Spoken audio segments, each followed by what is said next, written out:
So if you dance to this, will it be morbid? No, it won't be morbid, I promise. Okay. No, I mean, it could be. And then it could be coming out and being brighter at the end, because now I feel like a whole person. I feel like I'm where I'm supposed to be. I hope that I'm doing what I'm supposed to do. I'm a very spiritual person. And I've always been that. I've always been a very spiritual person. I just didn't believe a lot of things that other people believed, because I never believed that I felt that God loved everybody.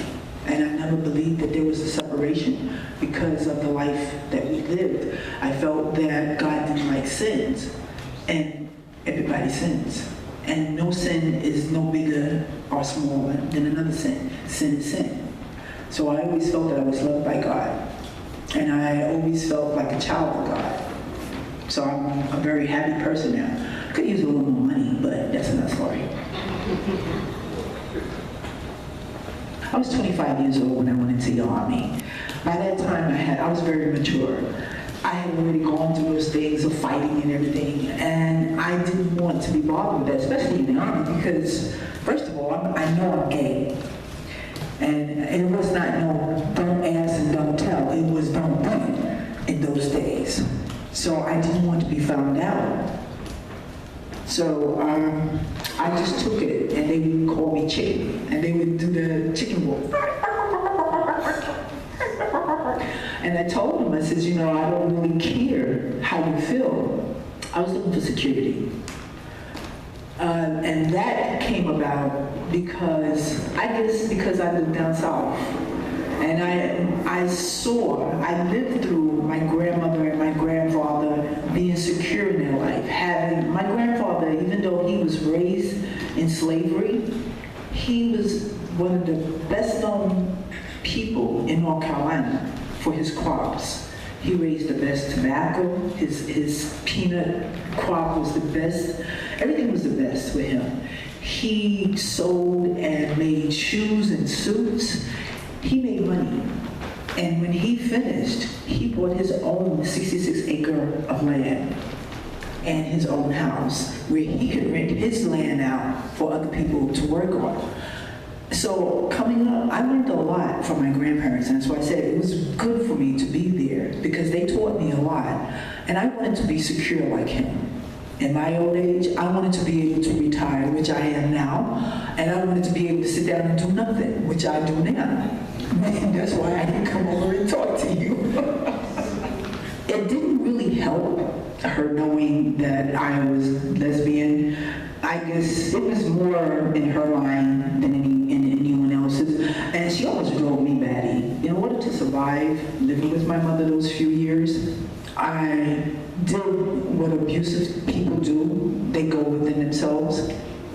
And I started having periods of time when I would black out to keep from hearing all the things that she, all the names that she called me and all the things that she did to me, which were really disgusting. I had a watch that my father had bought me, and I loved that watch.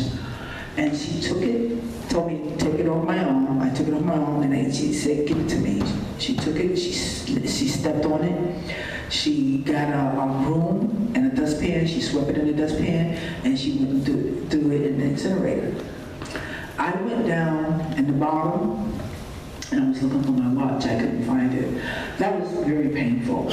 And normally, when you have big families, clothes are hand-me-downs. I had hand-me-ups. I had to wear the clothes that my sisters had. So I always called them hand-me-ups. And I says, you never hear about hand-me-ups. But I was a hand-me-up kid. And because she knew that I didn't like ruffles and frills and stuff, she would make me wear them. So I would do the same thing that I did when I was in North Carolina. I would always have my pants on under my dress when I went to school. And when I got out, I would take off either the dress or the skirt, and I'd have my pants on. And I'd feel very comfortable. I never really felt comfortable in a skirt, even when I was young. I always loved either shorts or paddle pushers in those days. That's what they called those capris, or jeans. And to this day, I love jeans. God, I have so many jeans I can't count them in the program. So all those things that were going on with me, between me and my mother, are the reasons that I ran away from home. I stayed there until I became a clerk, a railroad clerk for New York City Transit. I stayed in that position for 9 years. That was working in the booth. Then I went to conductor for the train system.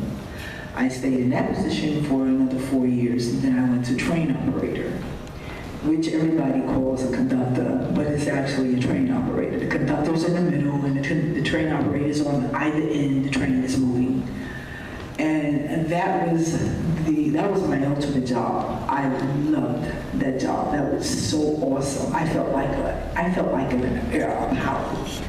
I would bring that train into a station, park it on that little thin plate for 10 cars, and open the windows and look out and go, damn, I'm bad. When I got out of the cab, I walked with a swagger. And I thought I was the only one doing that.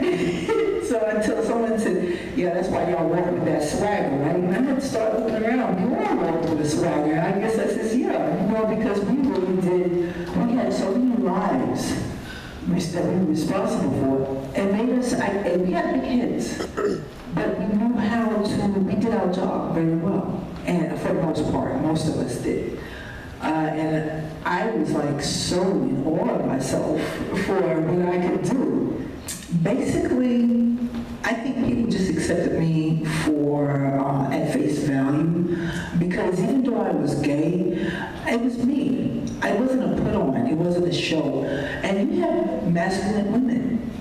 When I went to work, it didn't matter what I wore. Like some people say the clothes make the person. I made the clothes, because whatever I wore, that was me. Actually, people helped me out in that area. This is all you just Durrell. And that's who I am. I'm just Durrell. I don't put on airs. I am who I am, 24 hours a day, 365 days a year. So I really didn't have I did have problems with people, but basically they kept it to themselves.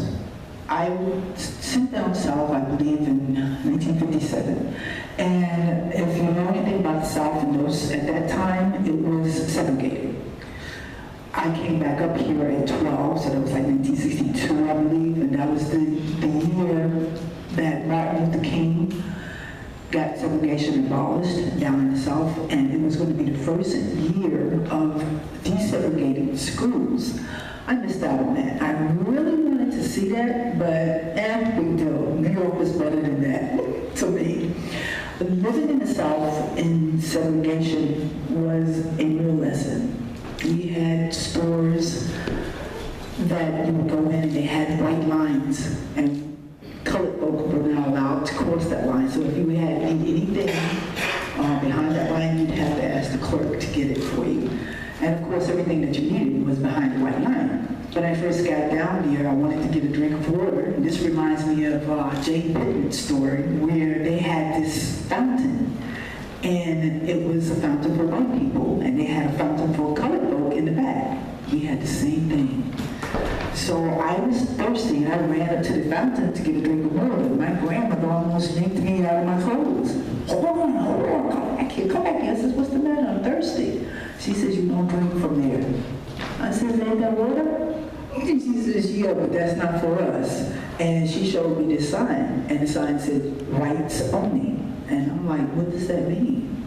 So coming up, I experienced all that, and believe it or not, being in the South and experiencing desegregation was a lot better than coming back up to New York and experiencing no segregation at all. Everything was supposed to be up on the board, but it wasn't. It was much better down South because people knew where they stood at and they acted accordingly.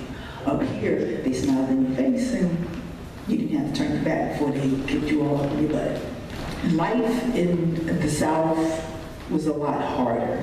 At 9 years old, I started working in the farms. I still have coins or calluses in my hands to always remind me of the hard work that I did when I was a kid. But it also taught me responsibility, how to take care of myself, because I made my own money at 9 years old. I had my own bank credit union account. And like I said, the South was a good thing for me. Even during the time I was experiencing it, I hated it.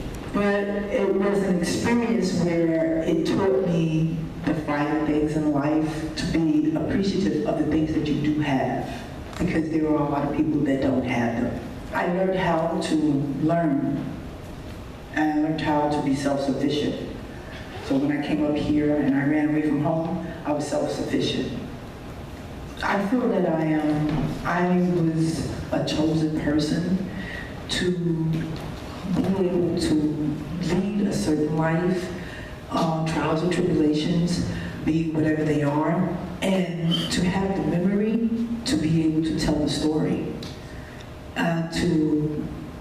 I believe that my stories have helped other people. I don't know whether they have or not, but I feel that they have. And I think that that was my purpose in life, or is my purpose in life. I believe that I show people that it doesn't matter what road you walk, is how you walk it and who you are while you're walking it and how you live it.